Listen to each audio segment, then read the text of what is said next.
Welcome back, guys. With the internet at our fingertips and loads of things to influence us, the top things that are stopping you from buying a house is, well, you. We as lenders check your credit report and financial documentation to see exactly how financially responsible you are with what you have. So trust me, as lenders, we're seeing you going out and spend that money out to eat here and there, being all willy-nilly with it. We see it on the bank statements. We see it all. And look, we're not here to point the finger at you. We're here to just give a little perspective. Because believe me, we like to go out and eat and be a little willy-nilly with our money at times too. So no judgment here, just some added perspective. Yes, and I know that social media brings the life of luxury to your fingertips, and you get to compare and become envious and want things that you don't have and that you quite don't have the money for, you know? Preach, sister. So number one thing, always be grateful for what God has given you. And we're going to go through a list of things that you should look out for. Like if you're trying to buy a house, or you're thinking about it, you want to start to get ready, or you're wondering what might be holding you back, these might be some things that you could easily start to get in front of and Yes, better set yourself up for success. for sure. Number one thing that I would try to avoid at all cost, if you can, I do this often, and I could save myself a lot of money by just avoiding the overpriced lattes. I'm talking about your Starbucks. I'm talking about your local coffee shops. And I love going and getting a matcha, Yeah. paying that retail price. I $8 get a pop. it. I get it. Yeah. And when it's just like my husband and I, and we go and get our little matchas, we're paying $8.25, $8.50 per matcha. Yeah. So yeah, that That begins adds to up. add up. That adds up really quickly. Luckily. And the tips, you know? Luckily. And the tips. Luckily, we've already bought a couple properties, thank God. So, at times, us being a little willy-nilly isn't going to stop us from buying the house because we've already bought them. Right. But yeah, still good to kind of keep that under control and, maybe prepare to buy the next ones, or, you should keep that in control if you haven't bought one yet. Yes. And here's a challenge for you. Look over your bank statement for the past month or two. If you have time. Don't do it. No, don't No, do it. no, no. Do it, do Don't it, do do it. it. Go over the last 2 months and total up how much you've spent on overpriced lattes or even those little snacks, those little antojitos that you go That's for. going to hurt. Yeah. Total it up and see how much you actually spent in the last month, 2 months. And if you're down, do the whole year to see exactly how much you could be saving. And we're going to find out that we're down bad. Yeah. We are down bad. Yeah. And you know what? I've noticed that when it comes to like the matchas, right? Because I love matchas. I've done several videos of me trying out different local matcha spots and stuff. And she got me on them too. Yeah, we love matcha, right? We've recently purchased our own stuff to make matchas to make it more affordable in that sense, so that we're not out there spending a lot of money each and every day. Because I could go for like 2 matchas. I could go for 2 matchas And then a day. I could go for 2, and that's like 4 a day. Yeah, it could add up really quickly. But I've noticed that, like, if I really want something, like, let's say I want to buy like some outfits, or I want to buy a new pair of shoes or whatever, I'm like, okay, you know what? Let me just cut out the matcha trips and I can go get what I want. Yeah, But start to trim off some of the fat. yes. So that I could, get that thing or aim for that goal or purchase that big ticket item. And in this case, for y'all's sake, it might be being able to buy the first property for yourself because you need to save up that down payment. Yes. So yeah, definitely that's one place that we could easily trim and save some money. And look, even if you're not buying a house with it, you're saving money, Yes. putting away reserves, putting yourself in a better situation. And then when you go out and get that matcha once a week, once every 2 weeks, something like that, it's more of a treat. Something that you might be able to enjoy. Mm-hmm. You could use that money to, like Sammy said, save, put it in a high yield savings account, put it on the markets, do something else besides depreciate that asset. Like make your money grow instead of your money making you grow. You know what I'm saying? That's so true. Another thing that you can cut off is DoorDash. Like I said, that money making you grow. Trust me, I love to give me some DoorDash sometimes, some Uber Eats. I get it. But that is a huge place where we could have savings Yes. accrued. We could build up savings. Don't got to pay for the delivery fees. Don't got to pay for the up price on food. Don't got to pay for the tip, and save some money, buy some groceries at the house. That's a big way Yes. to save, Rosie. No, it's huge. Yeah. Before we shot this episode, I did a little screenshot that you can see right here. I looked to see how much it would cost just for some wings and some fries, and you're paying about $30 excluding tips. So that's pretty excessive for just one time. People sometimes DoorDash 2 times a day, Yeah. and that can add up a lot. I know Yeah. that HEB has like meals that you could just prep right now. I mean, they're like $10. You put it in the oven, and Sometimes even cheaper. I've seen yeah, some like 6, 7. You yeah, can depending find. on what you get, you Yeah. know, but you get a steak dinner and some potatoes and something that's actually beneficial for your body, healthy for your body, instead Yeah. of paying these ridiculous DoorDash That's so true. fees. And But that's even on the more expensive side still, if you were going to buy like already meals from HEB or something like that. Like there is ways definitely to still save money when it comes to stopping eating out and eating in. Like there's still way more ways to save money. But yeah, even just the simple easy switch of like, hey, I ain't going to buy 20 wings.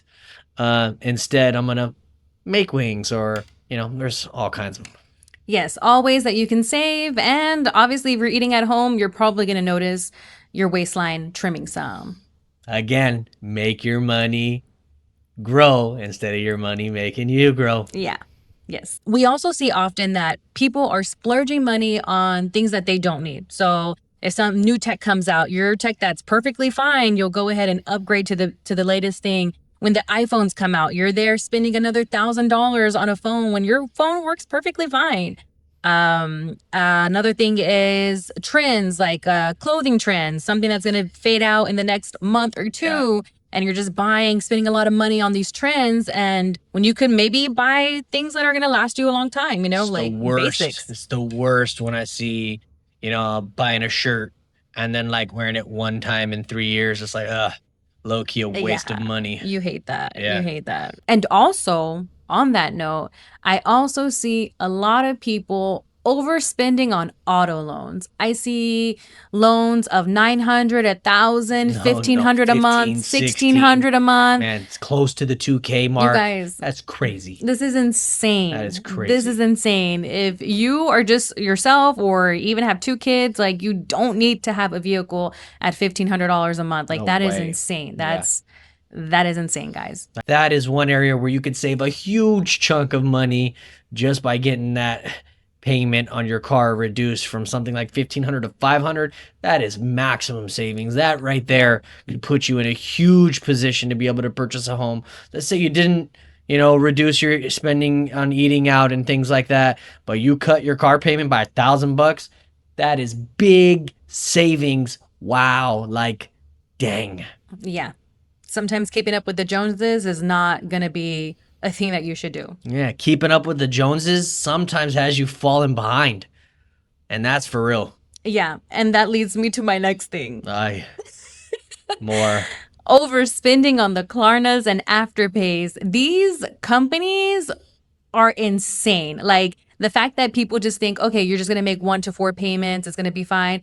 Most of the times, most of you guys aren't finishing the payments in that one, second month, third month, fourth month. And then they just basically turn into like a revolving open line. And you basically got like this little credit card that you're going to be paying 25, 26, 28, 30% interest. Like that's money down the drain. No, I actually have the screenshot. I'll post it here. 35% interest rate on both Klarna and Afterpay. It's literally on their page. They are making money. They're making money, and there's no wonder that people can't pay off these accounts because the interest rate is stinking ridiculous. It is insane. It's insane, guys. So if you have to pay for it later, it's probably best that you don't buy it until you can pay for it now. Yes. I've always been a believer that if you don't have the funds to buy it, don't put it on credit cards. Like, just don't even do it if you don't have the funds to purchase it. And I know that credit cards, have become pretty common use, though it's a little separate from the Klarnas and stuff, but credit cards specifically, I know sometimes they could be of use and stuff like that, but you got to be wise with it. You got to really set limits and do everything that you possibly can to not carry over balances or carry over very small balances for credit reporting's sake and things of that nature. But we should not be maxing out our credit cards and on top of a $5,000 limit, getting 25%, 30% interest. Like that is just another key way to get behind getting that resolved. getting your credit cards cleared, reducing the amount of interest that you pay, that is another huge factor that could get you ahead in life and Hmm. get you ahead to be able to purchase a home. Getting rid of those credit cards and that high interest debt, that stuff will kill you. Yes. And we also see that people take out personal loans. And when I ask people, why do you take out this personal loan? Oh, they told me, the bank told me that I could take it out. You guys, if you don't need the funds, like, don't do it. Don't do it. Don't do it. Don't do it. There's nothing worse than getting cash up front. And like, you're for sure going to spend it. Even if you don't need it, you're going to spend it on things, Spend that sucker in like a month. Super, super quick to spend it. Spend it in a month or two and you're paying it back for 4 years. Yes, Crazy. don't get the personal loans out, guys. If you have credit cards, use your $10, $15 a month, pay it off. You'll still be able to increase your credit scores and maintain your credit scores by using them each and every month.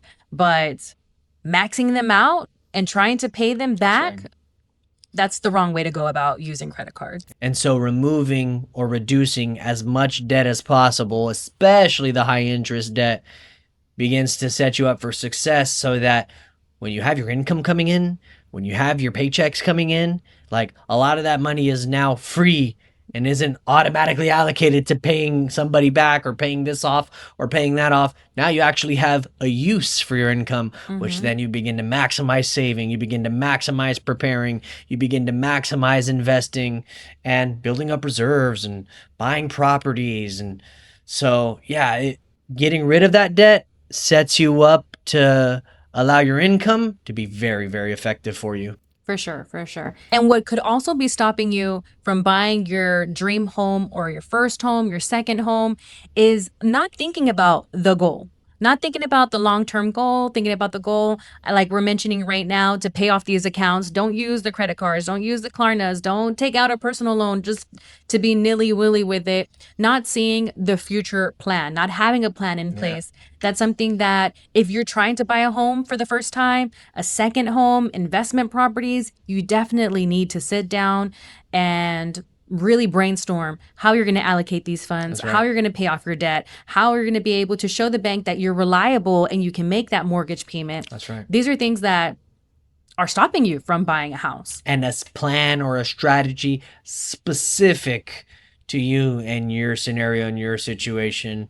You might have a couple of things that you're looking to pay off and, maybe an aggressive approach to getting those things paid off before saving, or maybe a regular method to paying these things off while saving more aggressively. Depending on time frame and goals and the real specifics of your scenario, a tailor-made strategy for you is something that's going to benefit most people, because that's what gets to set them up for the 3-month game plan or the 6-month game plan or the 1-year goal. So depending on your time frame and your goal, a specific strategy might benefit you more than others. And the last thing that I want to say. There's more. Yeah, There's more. the last thing that I want to say. And if you're listening to this, you may or may not be this person, but there are people that always doubt themselves. They're always doubting things. And when you speak that into existence, you start to believe that. You start to believe that, you know what, I'm never going to be able to do it. Oh, my credit's bad. No, I don't think I'm going to be able to do it. Oh, I don't have enough funds. Oh, I'm not going to be able to do it. You guys, you can do it. Set a plan in motion. Start fulfilling that plan. Sometimes you're going to have to make sacrifices, not going out, not doing this, not doing that. It's going to be rough for a little bit if you have a lot of debt, right? But once you finally start paying off those accounts off, you're going to feel free. You're going to feel like, yes, you have a lot of money now coming to you. You're going to feel like, okay, maybe I can do this, but stop doubting yourself. Stop believing that lie. You can totally do it. You just need to be strict about it and be consistent with it. Man, that reminds me, there's the power of life and death is in the tongue. That's important. Another passage, I think it's in the book of James. The tongue is like a rudder. It's a very small member among the rest of your body parts. It's a very small, like the rudder of a ship. But you turn that rudder of a ship slightly left or slightly right, and a boat can go away on a way completely different direction and get lost.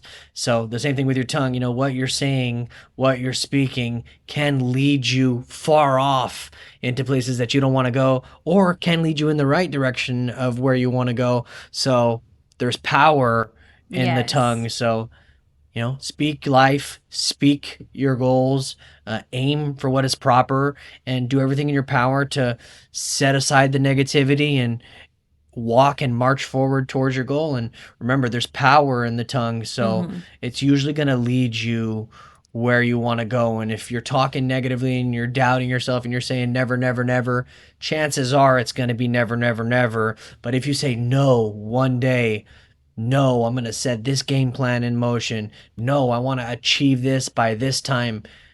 You will begin to walk that way and eventually meet that goal. So Yeah. I agree with you, Rosie. Stop doubting yourself. Stop Um, it. you know, there's the power of life and death is in the tongue. Mm-hmm. So, you know, use it wisely.